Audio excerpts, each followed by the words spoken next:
Une question simple qui a le mérite d'être expliquée. Bonjour à tous, je suis Lenny, et aujourd'hui nous allons vous expliquer le phénomène de survirage et de sous-virage. L'objectif est qu'avec l'aide de Lucas et Jérémy, vous allez pouvoir vous la péter. Vous serez capable d'expliquer ce genre de phénomène à popote et le tout super simplement. C'est parti.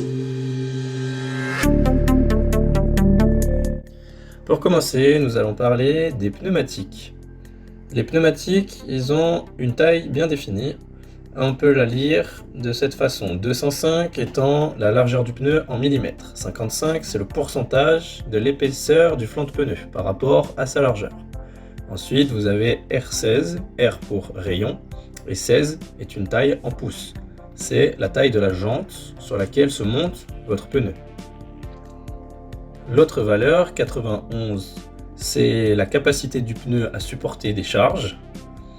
Et le V, c'est sa lettre de vitesse max admissible. Les types de pneus, il en existe donc 3. Le premier étant le pneu été, le plus commun. Une sculpture plutôt simple pour évacuer l'eau. Une très bonne adhérence sur sol sec et mouillé au-dessus de 7 degrés. En dessous de 7 degrés, la gomme devient trop rigide, perd en adhérence. Le deuxième étant le pneu 4 saisons, donc un bon compromis pour avoir une adhérence sur neige grâce à ses sculptures profondes et quand même une adhérence l'été, pour une gomme qui est quand même plutôt souple l'été. Et ensuite le pneu hiver, donc le pneu hiver il a une très bonne adhérence en dessous de 7 degrés et il est fait pour adhérer sur la neige et il n'a donc pas une très bonne adhérence sur route mouillée ou encore route sèche. Ses meilleures capacités sont en dessous de 7 degrés. Il est fait uniquement pour les conditions très rudes avec une grosse quantité de neige.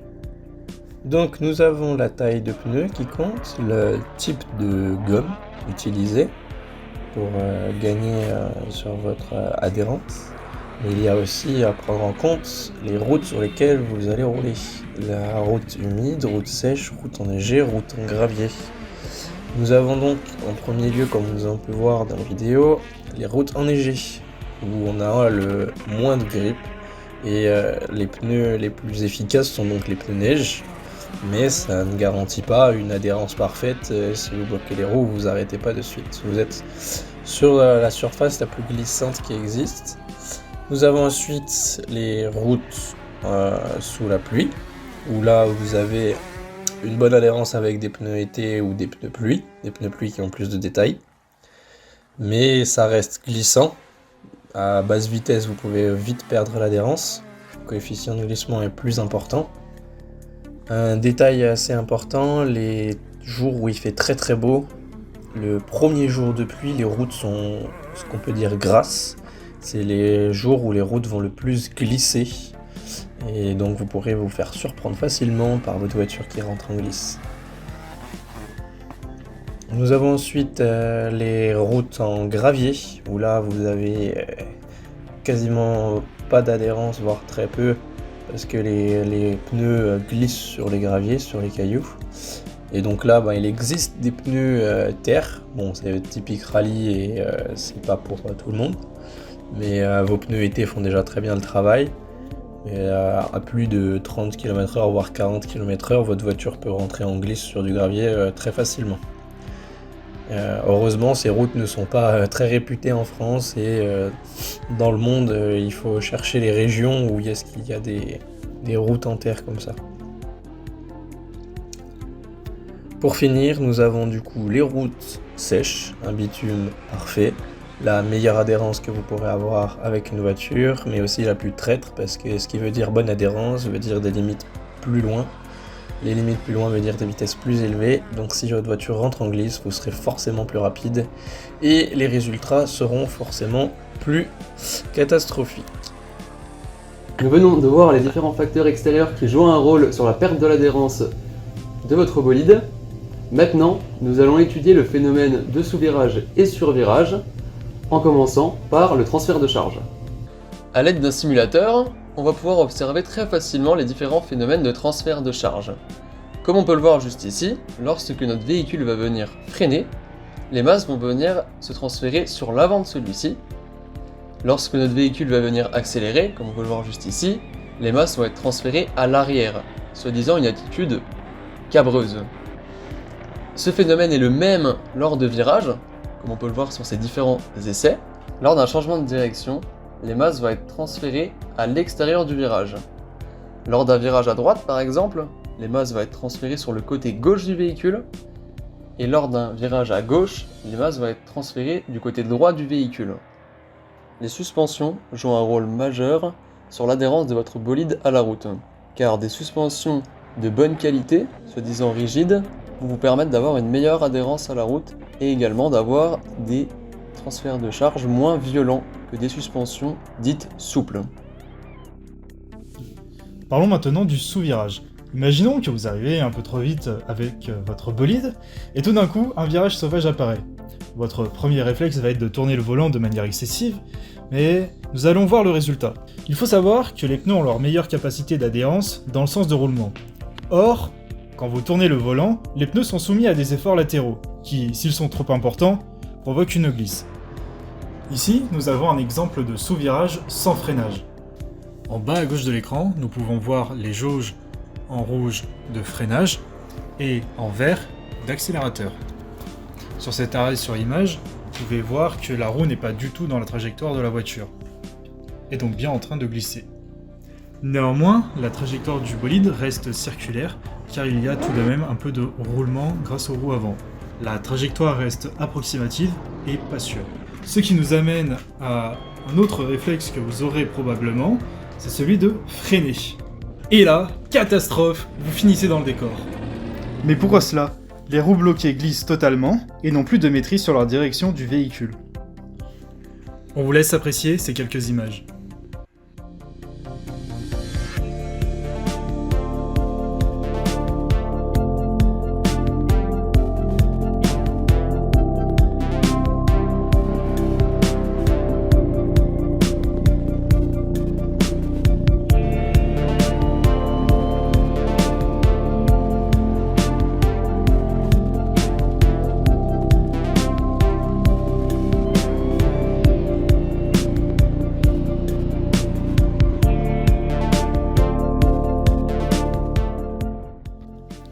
Nous venons de voir le cas d'un véhicule qui n'est pas équipé de l'ABS, et nous allons voir le cas d'un véhicule qui est, lui, équipé d'un ABS.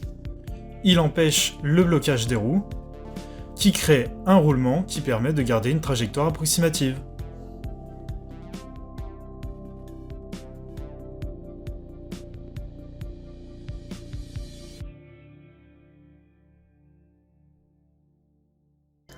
Parlons maintenant du survirage de votre bolide.